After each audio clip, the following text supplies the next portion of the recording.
Well, good afternoon. From the outset of this pandemic, we were all asked to make sacrifices. And this period has been hard on all of us.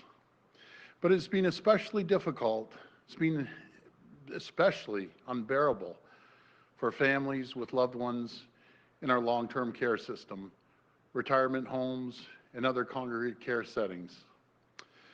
And at the outset of this pandemic, we had to make difficult decisions to limit outside visitors to these homes, because keeping COVID out of these settings was our best line of defense. And I know how hard this was on families. Trust me, I know. I know the tremendous toll this has taken on people, not being able to see your loved ones. And for many families, not being able to be by the side of their loved ones in the final or most difficult moments is heartbreaking. It's hard to imagine anything worse. And it was a tremendous sacrifice.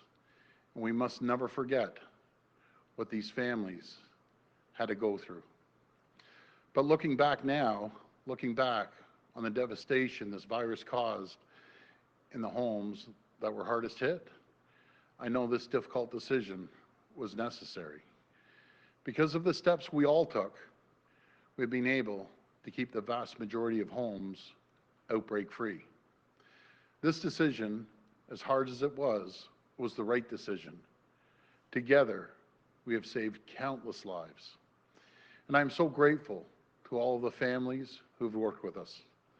I'm forever grateful to everyone who listened. Your sacrifice will not be forgotten. From the bottom of my heart, I thank you, and I thank all the families. As a province, we have risen to the occasion. We have met the challenge head on. And as a result of everyone working together, as a result of our collective efforts, as a result of our collective sacrifices, today we're able to take an important step forward. Today, we're announcing a cautious restart of visits starting on June the 18th.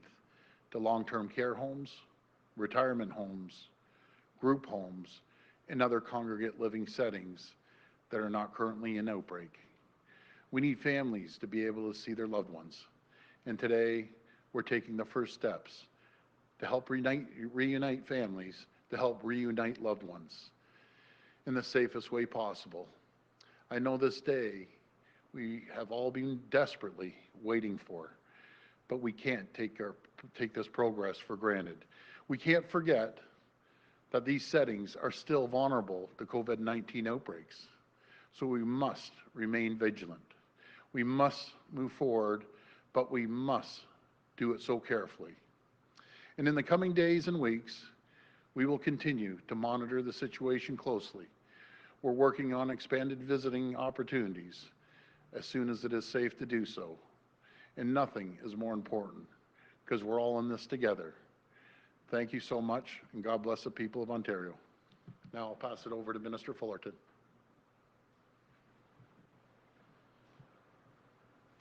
Thank you, Premier. We are seeing the infection numbers stabilize in our long-term care homes, and that is thanks for the tireless efforts of staff, our hospital partners, and the Canadian Armed Forces. Our government's COVID-19 action plan to protect long-term care residents was a driving factor to get to where we are today. Aggressive testing, screening and surveillance, managing outbreaks, and the spread of COVID-19 have resulted in encouraging results in our long-term care homes. In March, we made the difficult decision to restrict visitation at our long-term care homes to essential visitors only. That decision was not made lightly, and I know how much it has affected our loved ones in long-term care, as well as their families. On the advice of the Chief Medical Officer of Health, we have developed a responsible, phased visitation plan that will allow you to visit your loved ones in long-term care and retirement homes that are not in outbreak starting next week. The possibility of spreading COVID-19 into our long-term care homes and retirement homes is still a real threat, so certain conditions must be followed. In consultation with these sectors, we are resuming visitations under the following requirements. For long-term care homes, we are allowing 1 visitor per resident at a minimum of 1 visit per week for an outdoor visit only. Retirement homes will have outdoor and indoor visits, with the number of visitors being left to the discretion of the home. To visit, you must have tested negative for COVID-19 in the past 2 weeks, pass an active screening questionnaire, clean your hands when you arrive, and depart with soap and water or alcohol-based sanitizer. Wear a mask and stay in designated areas, and maintain physical distance. Long-term care homes and retirement homes must not be in outbreak. They must maintain the highest infection prevention and control standards and have a system in place to schedule visits and communicate with families, staff, and residents. Our government will continue to work with the hardworking staff in the long-term care homes, our hospital partners, and the Canadian Armed Forces to keep our most vulnerable safe. Thank you. And now I'll pass it over to Minister Smith. Thanks, Minister Fullerton. Because of each and every one of your efforts to fight the spread of COVID-19, individuals across Ontario will soon be able to have their visits outdoors with their loved ones in congregate care settings. Loved ones and individuals in these settings have been waiting for this day since early March. So thank you for your efforts. Thank you to the families who have been waiting patiently. And thank you to our frontline workers who have done amazing work. They've been working so hard to keep the individuals that they support safe. We'll be allowing 2 visitors per residence in outdoor areas of homes supporting individuals with developmental disabilities, shelters for survivors of gender-based violence, and children's residential settings. Our priority remains the health and safety of residents, workers, and visitors, and that's why in addition to allowing visitors, we will continue to deliver on our COVID-19 action plan for vulnerable people. This plan laid out measures to stop COVID at the door, contain the spread through infection control, and maintain staffing levels. And we need to continue proceeding cautiously, carefully, and correctly. And that means full adherence to infection prevention and control procedures by both staff and visitors at these settings.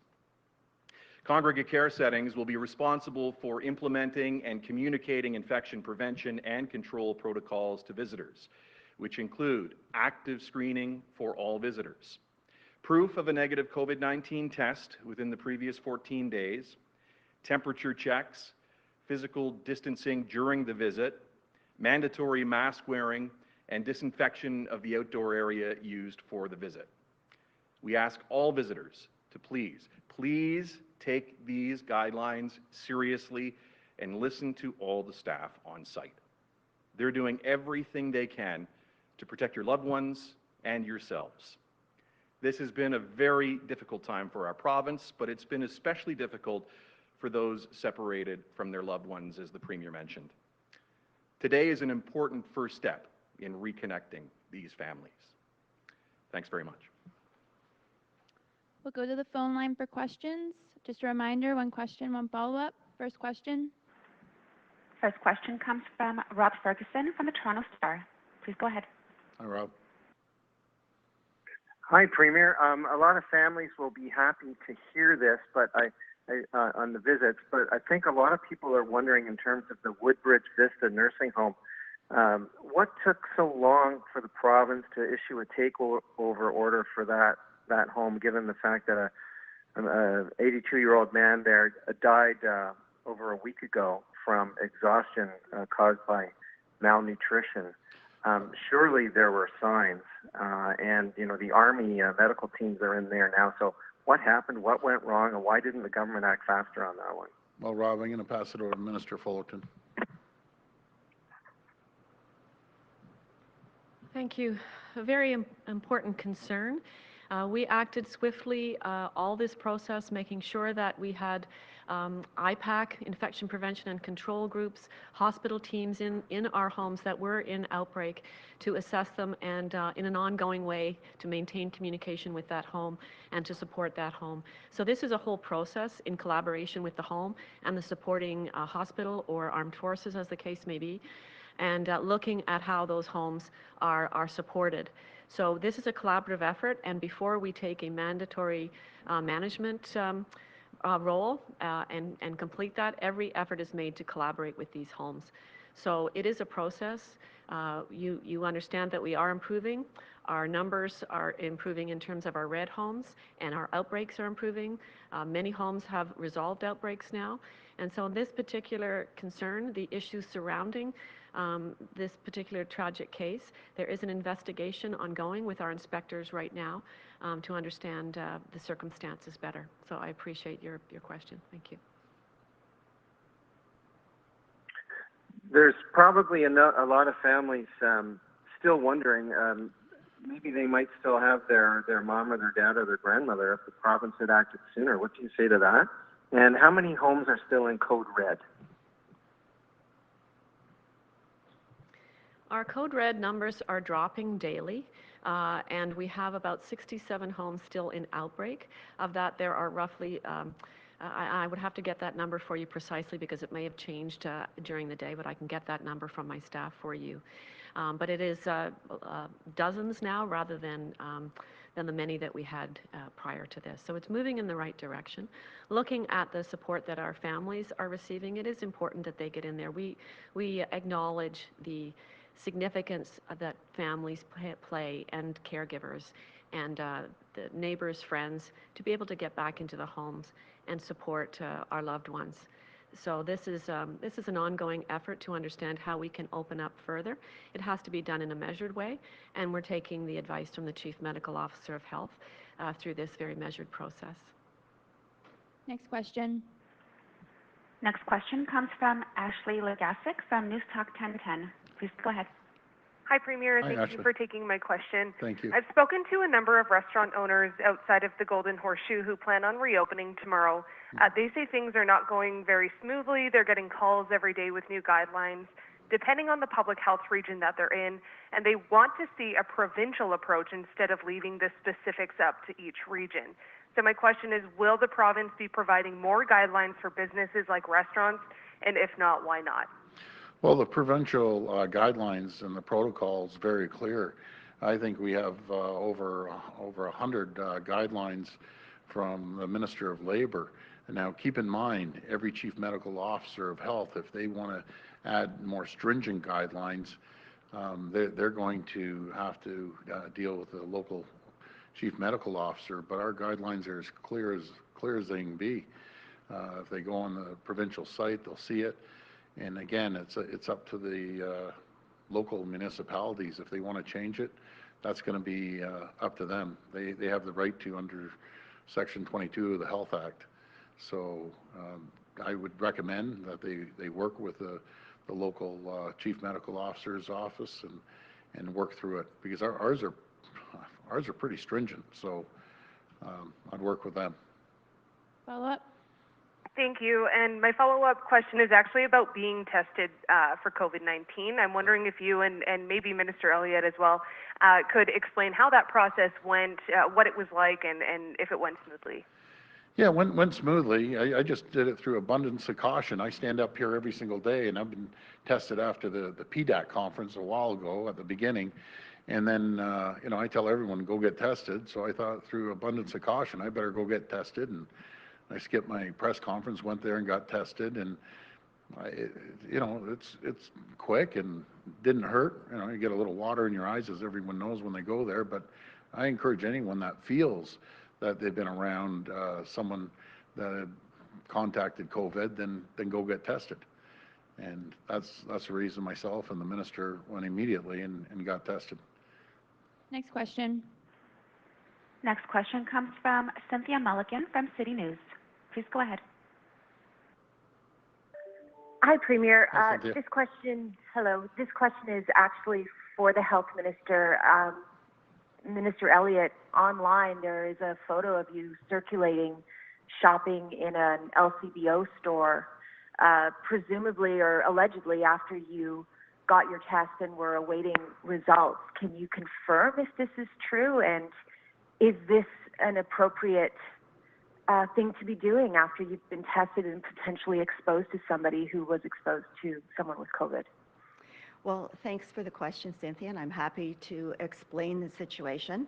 I decided to go for testing yesterday because Minister Lecce was being tested, and I had been at the press conference with him the day earlier. So Minister Lecce's results came back negative before I went for testing, and so while there was no real need for me to go to be tested, I had made a public commitment to do so, and so that's where I went. I went, and while I was at the assessment center having the test, I was advised that because I had not directly been in contact with anyone with COVID, that I did not need to self-isolate. That was the medical advice that I was given, and that is what I did. And my test results came back negative, of course. Follow up? Okay, thank you. My next question is for Premier Ford, surrounding long-term care. And Premier, I know you promised to put an iron ring around it, but still, over 70% of the deaths in this province from COVID-19 have been in long-term care. And I know you're going to look into this, and you've made a lot of promises about it, but do you think, particularly in this case of which Rob Ferguson just mentioned, the Woodbridge Centre, do you think your government failed to react quickly enough to put more in place to protect these vulnerable seniors long before the protections were put in place? First of all, my heart breaks for anyone that lost a loved one. It's terrible. And to answer your question right up, did we fail? No, we didn't fail. We've thrown everything we can, every tool we had at these long-term care homes. And if it was just, if it was just Ontario, nowhere else around Canada or North America or the world, yeah, I'd say, okay, that we're doing something different. But we threw everything we have at it, and we're continuing to do that. We're going to fix the problem, and we're going to get this straightened out because it's our duty to take care of the most vulnerable people in society and make sure we protect them and make sure they take care of the families, that they have faith and trust that when they put loved ones in long-term care, then they're going to be taken care of. And there's going to be, there's accountability. As I say, I take ownership of this, and we're going to fix it. And the eyes of the world are on everyone on long-term care here in Ontario, in the U.S., across Canada. But we are going to do everything we can to get this taken care of. We'll get it resolved. Next question. Next question comes from Victoria Gibson from iPolitics. Please go ahead. Hi, Victoria. Hi, Premier. Thanks for taking my question today. I want to ask you actually about your comments on Tuesday that you don't and have never believed in cutting police budgets. Yeah. Your government last year proposed a cut of approximately $46 million to the OPP. And I'm wondering in what way you think your government's actions then were different than some of the proposals that are arising in cities like Toronto right now to reduce or reallocate portions of police money.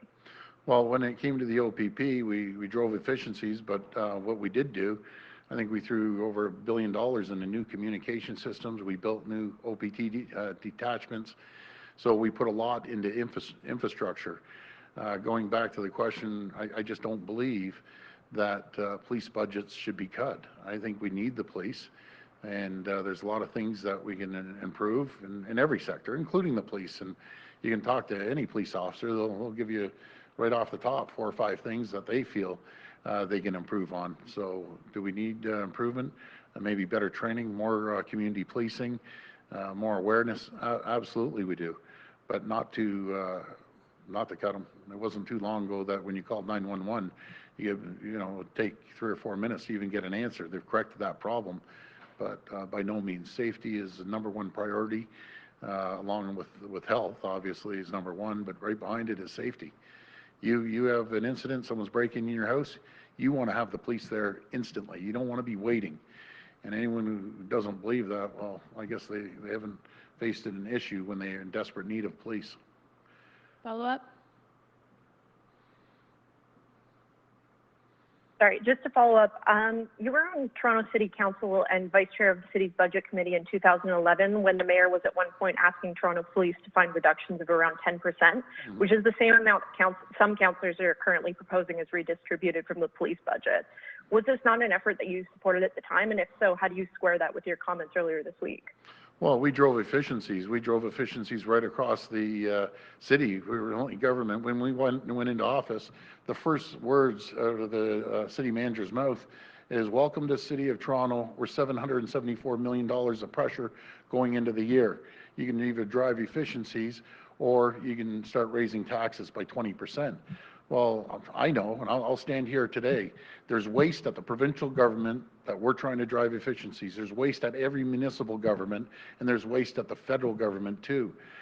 We need to drive efficiencies. And when we sat down and we talked to the police chief, Bill Blair at the time, I think it was about 2.5% efficiencies we found. But keeping in mind, 2.5%, we still, up to today, unless the new class has come in, we're still 400 or 500 police higher than we were today. So driving efficiencies doesn't mean cutting. It just means making sure that we can reallocate that money to people that need it in areas that are needed. So, you know, no one will ever convince me there's not waste in government. Any government, no matter if it's our government or any government, tries to tell you there's no efficiencies to be had, they just aren't being honest with you and they aren't being truthful. There's more waste in government than you could ever shake a stick at. And we're going to find every single crumb of waste and drive efficiencies and reallocate those funds to places like long-term care that are needed. More money to health as well. But there's tons of waste in government. Next question. Next question comes from Alison Jones from the Canadian Press. Please go ahead. Hi, Alison. Hi, Premier. On today's announcement, I know it's something that a lot of families have been asking for a long time, but I'm wondering what gives you the confidence to bring this in now. I know the numbers of homes in active outbreak are dropping, but at the same time, there are a number of homes that are somehow re-entering active outbreaks after their outbreaks have been resolved, including the home where your mother-in-law is. Yeah.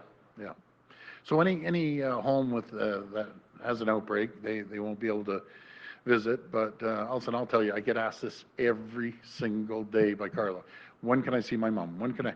And it hits home. I hear. I see, even when we visit outside the window, I talk to other families. And so we have to be super, super careful when we do this and put the proper protocols, which we have in place.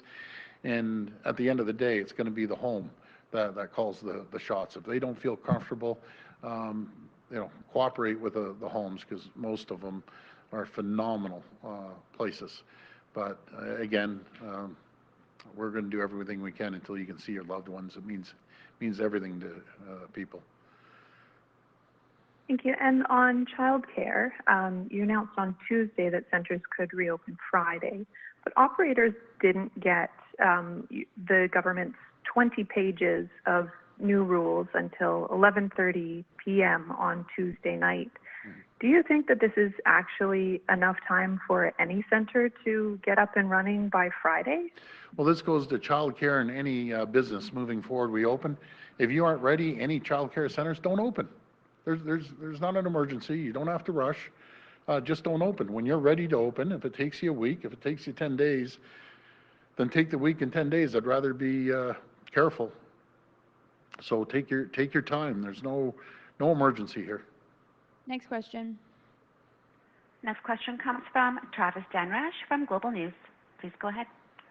Hi, Travis. Hi there, Premier. How you doing?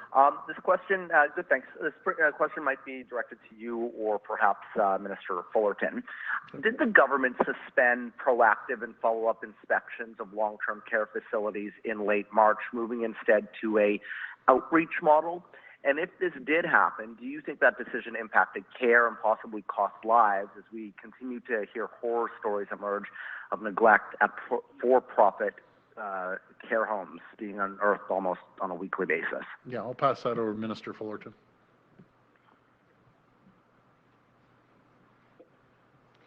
Thank you. So what we did with the inspectors, because of the uncertainty around COVID, is we created an action line for families to be able to communicate, for concerns to be raised, and some of our inspectors were deployed to that as we worked through the process by which we could get the inspectors back into the homes.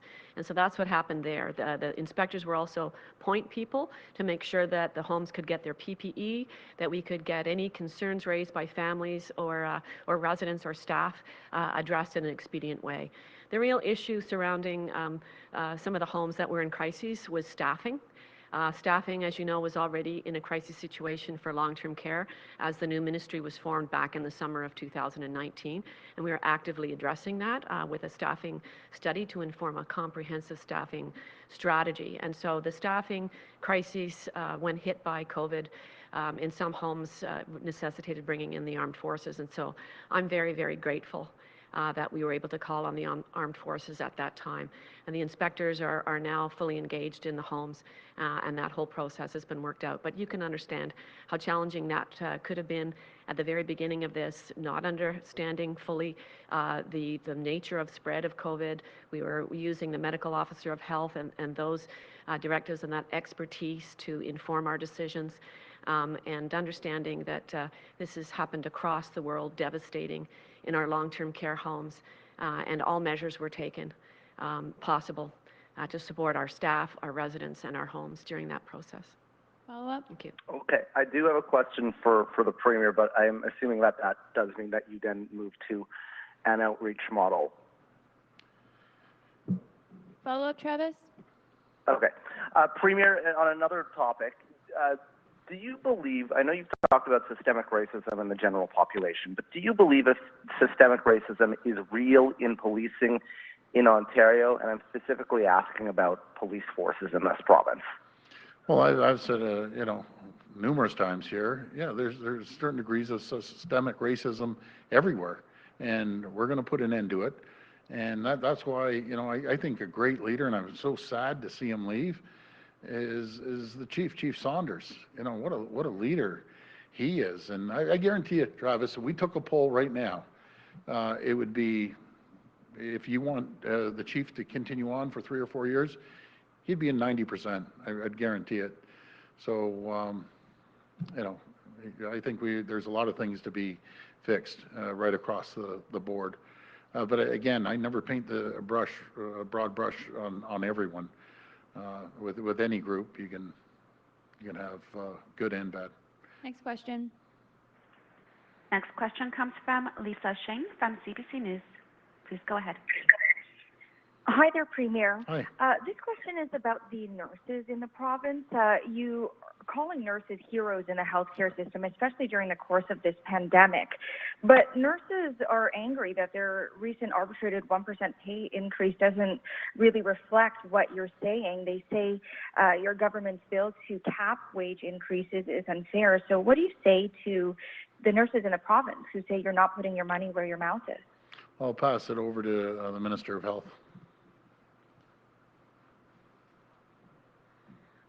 Well, the nurses are heroes in our healthcare system. They have risen to the challenge. They have responded in our long-term care homes, in our hospitals, in home and community care settings.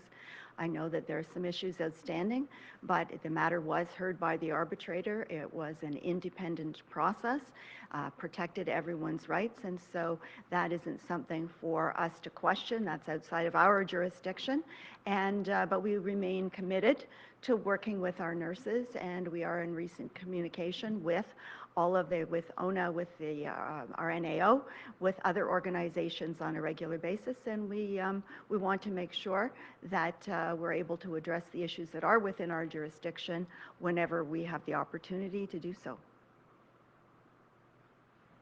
Thanks very much. And this next question is also for the Minister of Health. It is from my colleagues in Ottawa. There's some concerns that masks discovered in the Renfrew paramedic supply that were labeled not for medical use could be a province-wide problem. How much of a concern is this to you? Well, we have inquired into that, and it was not part of our pandemic supply. That was not part of the province's accumulation of personal protective equipment. But I think what it tells us is that as we go forward, we all need to be very careful if we're ordering PPE from another jurisdiction to make sure of its quality before we order it and pay for it, and that we make sure that it is appropriate for the use to which it's going to be put, even if it's donated. So we need to be very careful with that. But again, this particular supply was not part of the province-wide supply. Next question. Next question comes from Colin DeMello from CTV News. Please go ahead. Hi, Colin. Hi there, Premier. I'm glad to hear that everyone is in good health. I think the whole province is happy to hear that. Premier, just talking about childcare. Parents are looking forward to the return of childcare. Many daycare providers, as you know, won't be able to open up tomorrow. I'm wondering, why weren't childcare centers actually given more of a heads up that this was going to be the date well in advance? Instead, a lot of them received the regulations, I believe, on Tuesday night, a few days before they were told that they could open. Why weren't they given that information before? Well, what I understand, the child care protocols are relatively the same as the emergency services ones, and all the folks that were bringing their children there. So a lot of the child care facilities had these protocols already in place because obviously they got off to a better start. But again, Colin, it's not an emergency that they have to open up. Now they can wait a few days, and some of the areas it shouldn't take too long. But if they want to open up in a week's time, all the power to them. Some can do it, some can't. But again, there's no emergency for them to open up on this one certain time. Follow-up. All right, thank you, Premier. And tomorrow is a pretty big day, I think, in this province. Social gathering rules are going to be expanded. Can you help kind of put a fine point on this, because there seems to be a lot of confusion on there? So can an individual hang out with 9 other people every single day, or do they have to pick the same set of 9 people to hang out with? Can those people come into our house again, or do they have to stay outside? And what level of interaction are we allowed to have with these people? Can you guys help us figure all this out? Sure, I'll pass it over to Minister of Health. Thank you. So there will be the opportunity for 10 people to get together, moving up from 5 people as long as there's the necessary physical distancing. However, we are also looking at opportunities for family members, for other groups to get together. We are going to be discussing that in the very near future with you, but as far as the present situation is concerned, it will be 10 people that can get together with physical distancing. Last question. Last question comes from Laura Stone from the Globe and Mail. Please go ahead. Hi, Laura. Hi, Premier. I wanted to ask about today's announcement. I think there are a lot of family members who would still be very concerned about some of the homes that are still in outbreak and wanting to go not just visit their family members, but check in on them and make sure they're okay and actually contribute to their care. So is Ontario considering a designated caregiver, a family caregiver, to be assigned to these homes? Will family members who are concerned about their loved ones' well-being in homes that are in outbreak be able to go in and help them? I'll pass that over to Minister Smith. Oh, okay, sorry. I apologize and get my ministers mixed up here. Well, you've heard the Premier say many times everything's on the table, and this is something that we're actively considering. Right now, we're really doing well with the homes, and for even during the peak of the COVID outbreak, 80% of our homes were not in outbreak, or 70%. Just going into the peak, we were at about 80. So the majority of our homes were never in outbreak. And even the outbreak can be a staff member self-isolating at home. So there's dozens of homes that were in outbreak that never had a case in the home itself. So we have to really look at the complexity of this and understand how we open up and make sure that our residents can get the support that they need from their family members when it's safe to do so, and when our staff can be supported by them as well. Understanding the staffing crises leading into this, and in some homes the staffing collapse, which is why we had to bring in the military. So we value family members and friends and supporters for our long-term care homes. And we're actively addressing that. And once it's fully thought out and we're comfortable that, and also getting the consultations done with our homes and the representative organizations, then we'll be moving forward. Thank you. And Premier, on the military and the 5 homes, I believe their time is up June 12th, which is tomorrow. And I know that they've just arrived to 2 of the homes. So can you give us an update on the military's involvement in long-term care? Have you asked Ottawa to extend the armed forces deployment? And if not, how can you ensure that these homes, people in these homes will be receiving proper care? Well, I'd like the military to stay as long as possible, but sorry, Laura, I'm gonna pass this back to the Minister of Long-Term Care, and then can I sidetrack? And I apologize, Laura. I'm gonna pass it over to the Minister, but on another note, I want to be real quick. I just want to thank all the Chief Medical Officers, the great job they've done, and Matt Anderson from Ontario Health. They set a record of 24,000 tests, and the numbers are down to 203. So I want to give them a shout out. Also, before we wrap up today, I want to give a shout out to the pharmacists and the technicians. You're doing a great job. I met a pharmacist over at the hospital and said, hey, you haven't given us a shout out, so I'm giving you a shout out. I really appreciate everything you're doing. I apologize, Laura. I'm going to pass it over to the Minister. Thank you. So clearly the military is not leaving the homes tomorrow. This is something that is ongoing in discussion, and we have active discussions to make sure that we can keep the military for as long as necessary. But our homes are working on providing stabilization plans so that there is clarity in terms of staffing, recognizing that that's a critical piece to making sure our residents can get the care that they need, and that is being done. Thank you. Thank you. That's great. Thank you, everyone.